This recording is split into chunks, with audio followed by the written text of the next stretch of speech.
Bonjour à tous les amis, Zach Moikassa, fondateur de Moikassas.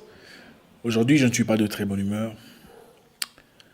Mais comme je suis un homme de parole, je resterai fidèle à mes obligations vis-à-vis de notre communauté. Donc, si la vidéo bug ou qu'elle ne finit pas, comprenez mon émotion. Alors, comment ça se passe chez vous? D'abord, bienvenue à tout le monde, bienvenue à tous les anciens. Vous êtes très appréciés, vous le savez. Bienvenue à tous les nouveaux, votre première fois avec nous, enchanté. J'espère qu'à la fin de cette vidéo, vous n'en sortirez pas bredouille. Vous savez, on m'a appris une chose dans la vie. Quand quelqu'un vous manque de respect, regardez dans l'histoire, regardez dans le passé. Vous verrez quelque part des signes annonciateurs que vous avez probablement loupés ou négligés. C'est vrai. Quand vous voyez quelqu'un ouvertement impoli ou mal poli, ou irrespectueux, désobligeant, irrévérencieux devant quelqu'un, vous pensez que quoi? Il est en train seulement d'être comme ça avec lui? C'est souvent sa nature. Si vous lui donnez assez de temps pour être soi-même autour de vous, cette personne diffusera les mêmes éléments avec vous.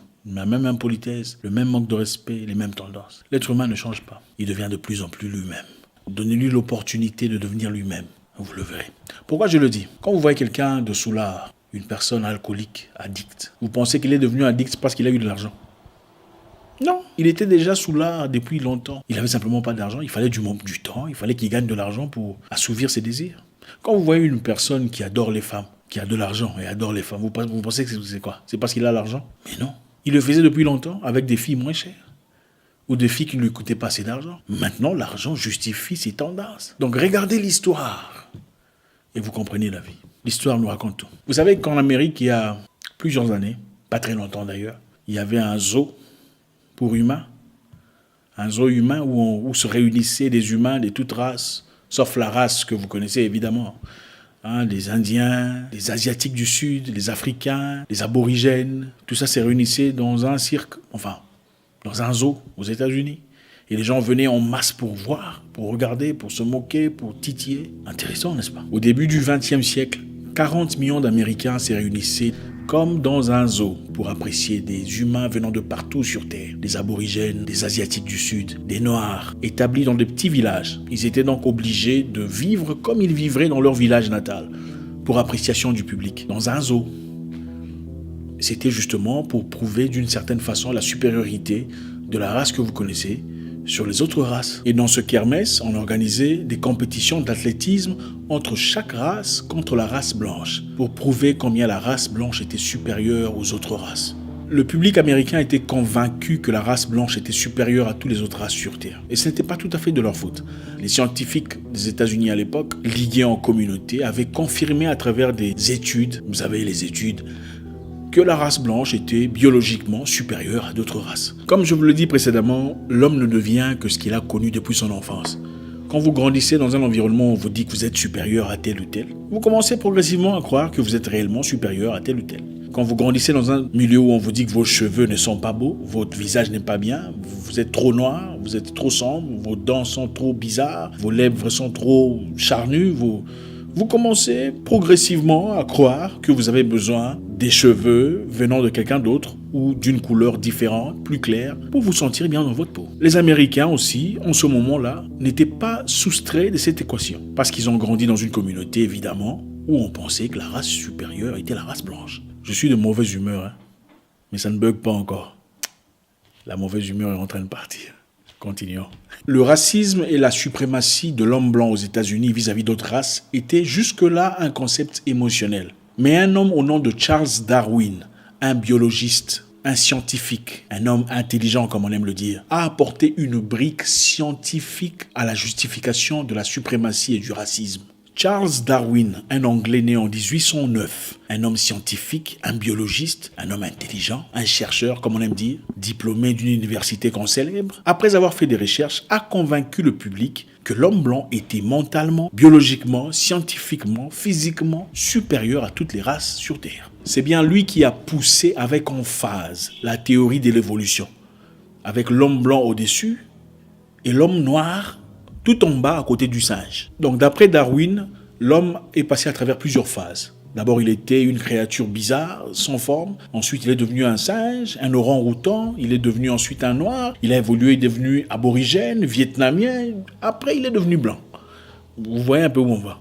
Mais c'est un diplômé biologiste, un chercheur, allez, un scientifique. C'est les chercheurs qui trouvent des médicaments pour tout.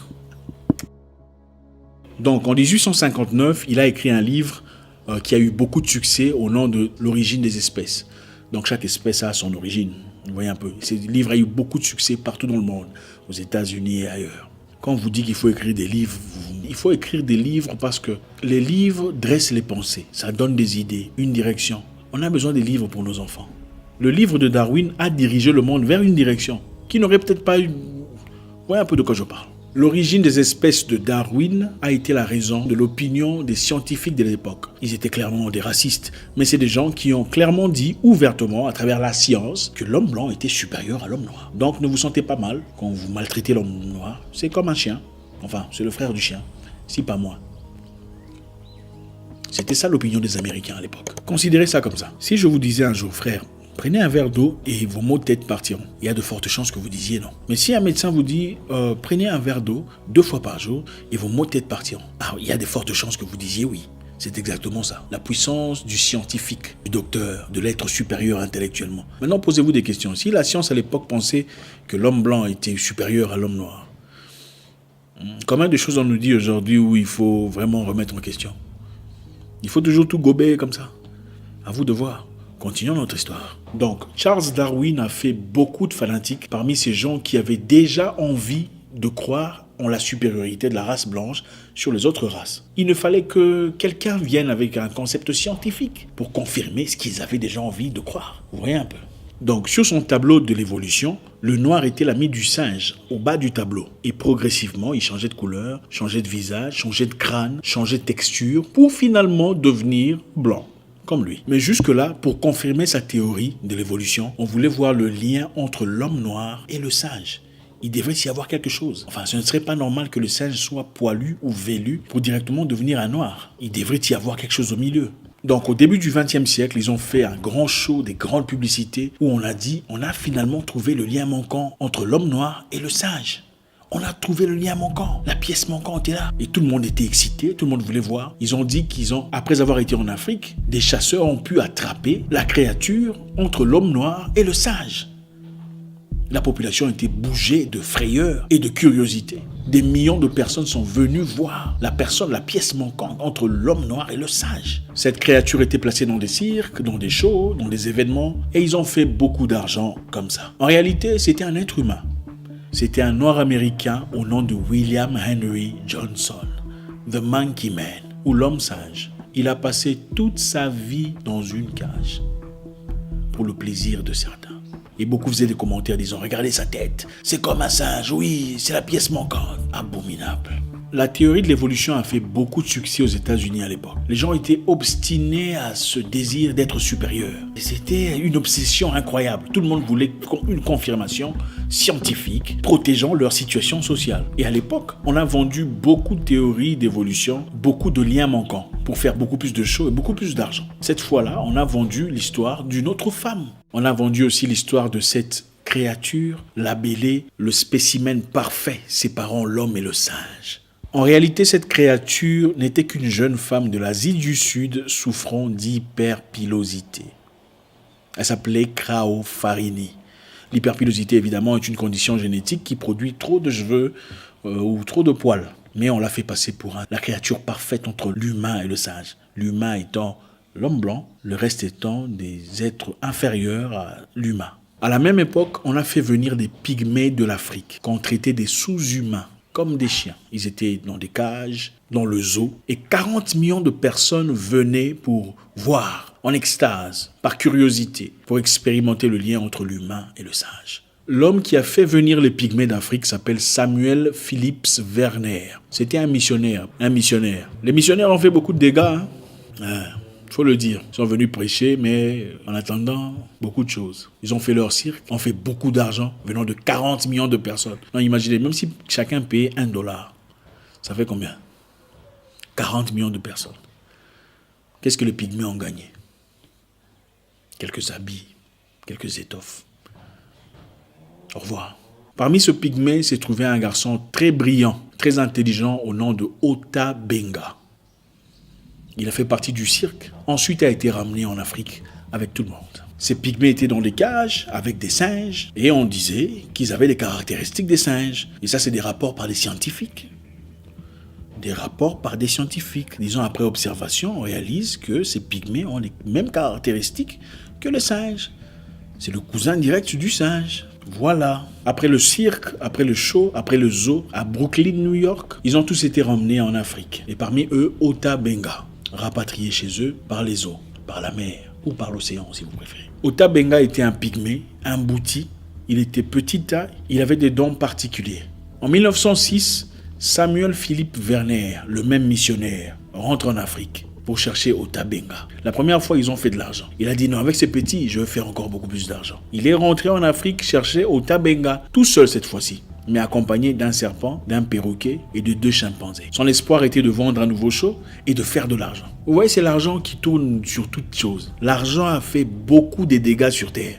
Et il faut le reconnaître. L'esclavage, c'était pour l'argent. La guerre en Inde, c'était pour l'argent. La guerre en Égypte, c'est argent. Algérie, argent. La mort des Amérindiens, argent. C'est toujours autour de l'argent. Le capitalisme. Monsieur le missionnaire a fait la promesse à la famille d'Ota Benga, disant: il y sera seulement pour quelques semaines. Et après, il retournera avec beaucoup de choses. Beaucoup de choses dont vous avez besoin pour progresser, pour être comme nous. La famille a fait confiance. Et on l'a laissé partir. Ota Benga était un pygmée, un bouti. Il était petit taille, il avait des dents particuliers. Ses dents étaient pointues, taillées, comme on le faisait dans sa tradition. Mais pour le vendre, on disait que c'était un cannibale. Donc ces dents des cannibales permettaient de manger la chair humaine. On a vendu les billets, disant: venez voir le seul cannibale aux États-Unis, un noir cannibale d'Afrique, mangeur de chair humaine, Ota Benga, à travers ses dents pointues. Et tout le monde était en extase. Arrivé aux États-Unis, à Brooklyn Zoo, dans un zoo, il était enfermé dans une cage avec des chimpanzés pour montrer la similitude entre sa race et le singe. C'est une façon évidente de confirmer la théorie de Darwin. Regardez le singe et regardez ce monsieur. C'est lui, son frère. Nous ne sommes pas semblables. C'était ça l'objectif. Et pour ça, chaque personne raciste qui venait payait de l'argent pour confirmer sa théorie. Ah, c'est vrai, ils sont en effet frères des singes. Regarde celui-là avec les dents. Ça confirme le cannibalisme du sauvage, du noir, avec tout le nom qu'on leur donnait. À la mort de Darwin, il y a eu un autre gars, son poulain, au nom de William McGee. William McGee était aussi anthropologue, un chercheur, croyait aussi à la supériorité de la race blanche sur toutes les races. Il a écrit un livre qui a été adulé par le monsieur qui a tué des gens en Allemagne. Ce livre-là était idolâtré par ce monsieur. Un livre confirmant la supériorité de la race blanche sur toutes les races. Et d'après lui, il fallait tuer tout ce qui n'est pas pur. Il fallait seulement s'aimer la bonne sémence. La bonne sémence, c'est les yeux bleus, c'est les cheveux, les nordiques, le genre de la Scandinavie. C'est ça la bonne race. Tout le reste, les handicapés, les noirs, tout ça, il faut éliminer. Et c'est sur base de ça qu'on a construit beaucoup de choses. Une vidéo dont je vous parlerai très prochainement. Et William McGee était l'ami du missionnaire. Oui.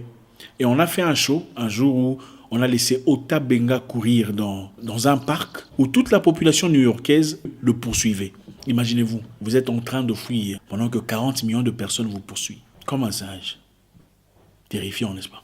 Et c'est avec le révérend Stuart MacArthur, un blanc, et des noirs proéminents comme James Gordon, qui ont demandé avec bravoure l'arrêt de ce zoo humain, inhumain, créé pour l'amusement de la prétendue race supérieure. Les organisateurs ont résisté, évidemment, c'était leur gagne-pain. Voilà, ils s'en foutent. Ils ont besoin d'argent, peu importe. C'est courant de tout ce qu'on voit aujourd'hui. Beaucoup de choses qu'on nous fait, c'est pour gagner de l'argent. Enfin, c'est pas parce qu'on a...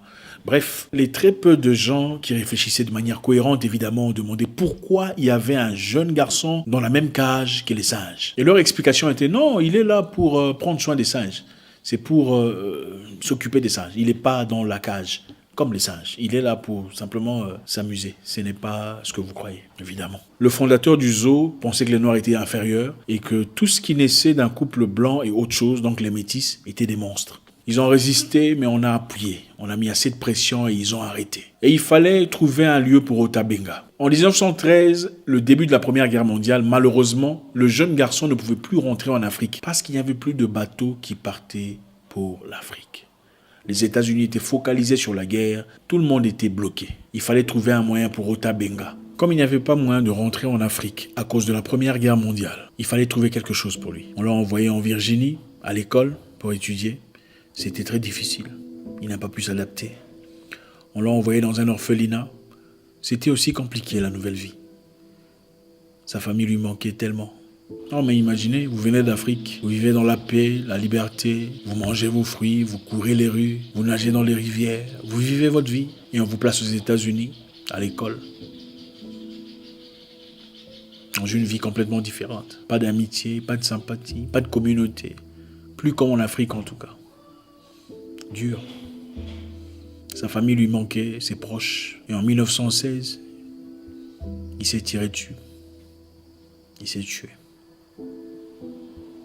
Ota Benga ne reverra plus jamais les terres de ses ancêtres. Le lien entre l'humain et le singe. L'histoire est importante. L'histoire est très importante. J'étais de mauvaise humeur, je suis devenu de bonne humeur pendant l'histoire. Maintenant, je suis encore de mauvaise humeur.